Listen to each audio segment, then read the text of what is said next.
Rio mengepalkan tangannya dengan begitu kuat. Rasa sesak di dadanya begitu terasa, matanya pun mulai memanas. Satria tahu bagaimana perasaan Rio dan dia pun merasakan hal yang sama. Satria memeluk tubuh Rio kemudian mengusap punggungnya. Kenapa dia begitu kejam? Ternyata selama ini ibuku juga dibuat menderita olehnya Hicks. Hicks, nak, ayahmu ini begitu tak berguna, aku tidak bisa menjaga ibuku dan juga ibumu. Lebih baik aku mati saja, ucap Rio putus asa. Bagaimana hatinya tak hancur? Jika memang apa yang diucapkan oleh Arion terbukti, sungguh dia bersumpah akan membalas semua perbuatan ayahnya. Dedi, kau harus bersabar. Jika kau memilih mati, lantas untuk apa Tuhan mempersatukan kita kembali? Apa kau tega meninggalkanku yang baru saja merasakan pelukanmu? Tanya Satria. Tangis Rio semakin pecah kala mendengar Satria memanggilnya Dedi. Terlebih lagi ucapan Satria membuatnya tersadar selama bertahun-tahun Satria tidak merasakan pelukannya dan dia juga hanya merasakan dekapan sang ibu sampai usianya menginjak 2 tahun di mana ia belum mengerti apapun. Tuan Arion, Baskara sedang menuju ke lokasi rumah Wiguna, ucap anak buahnya. Tiba-tiba Databek memberikan laporan pada Arion. Apa? Tanya Adele dan Albert secara bersamaan, keduanya kaget mendengar kabar tersebut. Kita harus bergerak cepat, tegas Arion. Apa yang akan kita lakukan? Tanya Albert khawatir. Jangan hubungi orang rumah atau siapapun itu. Rio dan Satria, kalian matikan ponsel kalian. Kurasa kalian harus tetap di sini. Biarkan Albert dan Adele ikut bersamaku. Titah Arion. Mark, kau tahu apa yang harus kau lakukan bukan? Bentuk pasukan Naraga, tegas Arion. Laksanakan tuan, ucap Mark. Ayo, jangan membuang banyak waktu lagi, ajak Arion. Adele dan Albert bangkit dari duduknya. Mereka berangkat bersama Arion dalam satu mobil. Mark sudah berangkat terlebih dahulu membawa pasukannya. Sebelum semuanya terlambat, Arion meretas keamanan yang bisa menembus ke kediaman Wiguna. Bagaimana dengan Edgar? Apa kita harus memberitahunya? Tanya Albert. Tunggu dulu, aku harus memeriksa apakah nomornya disadap atau tidak oleh kakek tua itu, ucap Arion. Dengan gerakan cepat Arion memeriksa semuanya. Adele sampai mual melihat cepatnya tangan Arion yang berselancar di laptopnya. Langsung kau hubungi sebelum semuanya terlambat, ucap Arion. Albert langsung saja menghubungi Edgar. Beruntung Edgar langsung mengangkat teleponnya. Halo, berangkat ke rumahku sekarang juga. Kakekmu sedang menuju rumahku, aku tidak ingin ibu dan adikku terluka, ucap Albert.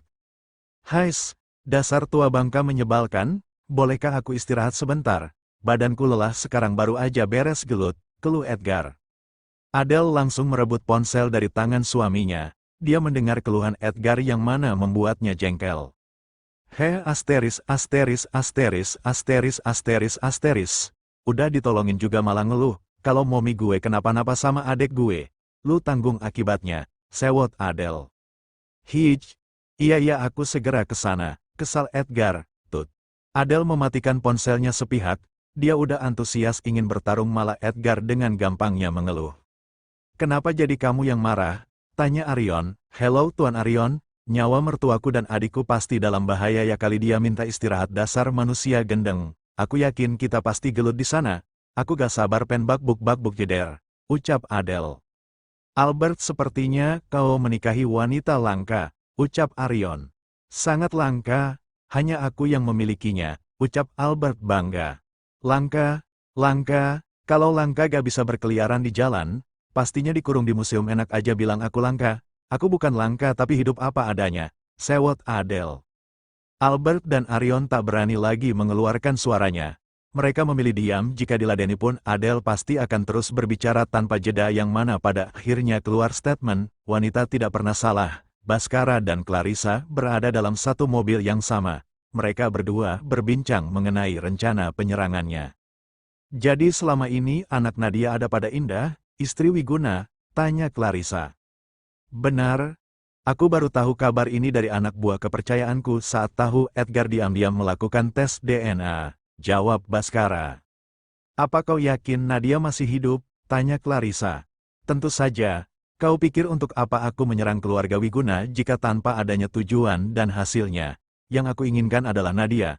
Bukankah kita sudah sepakat dulu, kau ingin anakku dan aku ingin Nadia? Jelas Baskara. Kenapa kau gigih sekali menginginkan Nadia, padahal dia hanyalah wanita biasa, ucap Clarissa.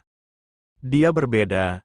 Dari wajahnya dan perilakunya mengingatkanku pada cinta pertamaku yang pernah hilang entah kemana, ucap Bhaskara. Lalu apa yang akan kita lakukan? Sebenarnya, aku juga menaruh dendam kepada Wiguna, sekalian saja kita habisi mereka, ucap Clarissa. Ternyata kau adalah iblis yang sesungguhnya. Tidak perlu buru-buru kita bermain secara halus agar puas. Tugas kau ikuti saja aku, ucap Bhaskara. Bhaskara tersenyum licik. Di dalam otaknya sudah banyak rencana yang akan ia luncurkan. Sungguh hari yang sangat ia tunggu di mana ia akan bertemu dengan wanita yang selama ini diinginkannya. Sampai bertemu nanti sayangku. Sekarang kau tidak akan bisa lepas lagi dariku, batin Bhaskara. Mobil yang ditumpangi Bhaskara sudah sampai di mansion Wiguna. Ia didampingi oleh beberapa anak buahnya yang berjumlah 20 orang. Penjaga di mansion menghalangi jalan Bhaskara namun segera dilumpuhkan oleh anak buahnya. Bhaskara dan Clarissa berjalan dengan angkuhnya masuk ke dalam rumah. Brak! Anak buah Bhaskara membuka pintu utama dengan keras. Indah dan Cindy yang sedang berada di ruang tamu terkejut dibuatnya. Clarissa, mau apa dia ke sini? Gumam Indah bertanya pada dirinya sendiri. Katakan di mana Nadia sekarang? Tanya Bhaskara dengan mainkan kata-katanya. Aku tidak akan memberitahumu, tegas Indah. Prok, prok. Bhaskara menepuk tangannya memberikan isyarat kepada anak buahnya. Salah satu anak buah Bhaskara mengeluarkan senjata api kemudian menembaknya ke atas sampai lampu yang berukuran besar jatuh ke lantai dengan kaca yang berserakan. DORR, perang, ark, Momi, teriak Cindy memeluk ibunya. Para pelayan terkejut mendengar suara tembakan dan juga pecahan yang begitu kerasnya. Pak Ahmad langsung berlari ke arah Indah dan Cindy. Dia membawa kedusnya masuk ke dalam pintu rahasia milik Albert. Tangkap mereka, Tita Bhaskara. Anak buah Bhaskara mengejar Pak Ahmad dan juga Cindy, sedangkan anak buah yang lainnya menyekap para pelayan dan juga penjaga yang berada di sekitar mansion. Mobil Edgar dan Leo sudah sampai di mansion Wiguna, disusul oleh mobil Albert. Arion memberi kode kepada anak buahnya yang berada tak jauh dari mansion untuk bergerak. Albert masuk ke dalam mansion di mana ada seorang wanita bersama pria tua sedang berdiri tepat di depan pecahan kaca yang berserakan. Brengsek, umpat Albert. Bedebah, beraninya kalian mengganggu keluargaku, berang Adele. Hohoho, siapa gadis kecil ini? Kelihatannya dia begitu berani ya, ucap Bhaskara menatap remeh pada Adele. NARAGA, teriak Arion dari luar. Dor, dor. Suara tembakan begitu nyaring terdengar di telinga.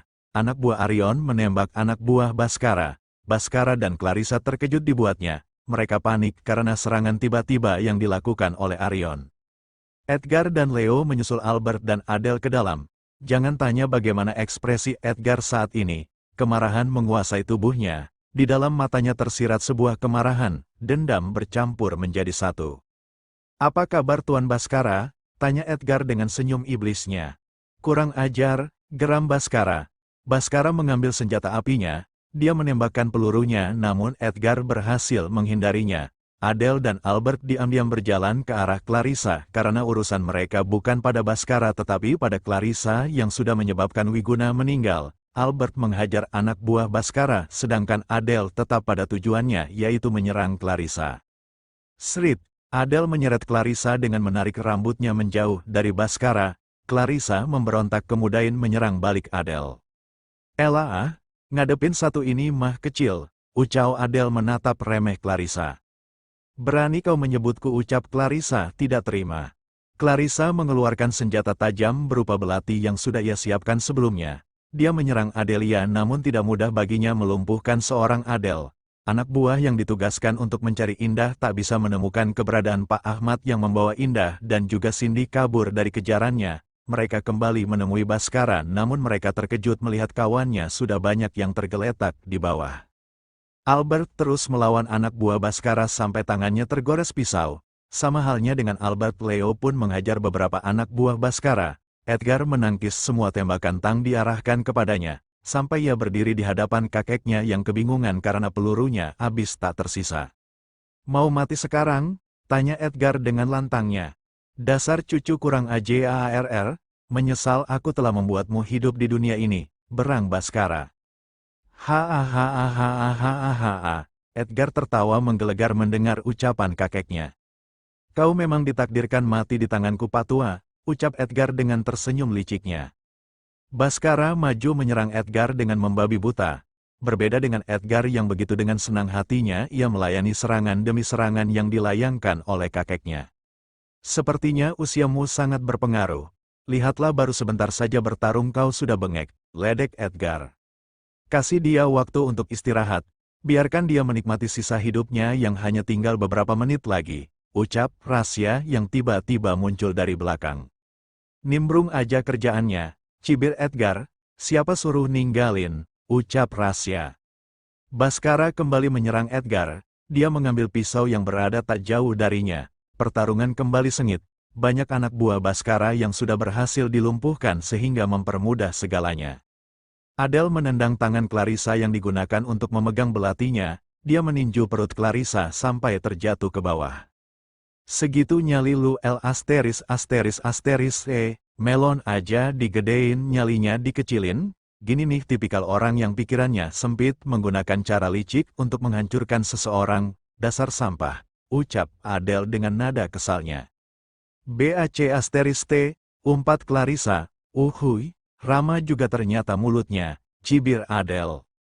Clarissa kembali menyerang Adele dengan membabi buta. Bukannya takut Adele malah semakin bersemangat. Lama-kelamaan Clarissa mulai kewalahan dan kehabisan tenaga. Dia memanfaatkan kesempatannya kabur dari Adele kemudian dia berlari keluar dari jendela ruang tamu menuju mobilnya. Adele mengajak suaminya untuk mengejar Clarissa. Tak lupa ia mengambil senjata api yang ada di tangan anak buah Baskara yang sudah terkulai tak sadarkan diri. Clarissa hendak masuk ke dalam mobilnya namun pintu mobil tertutup rapat.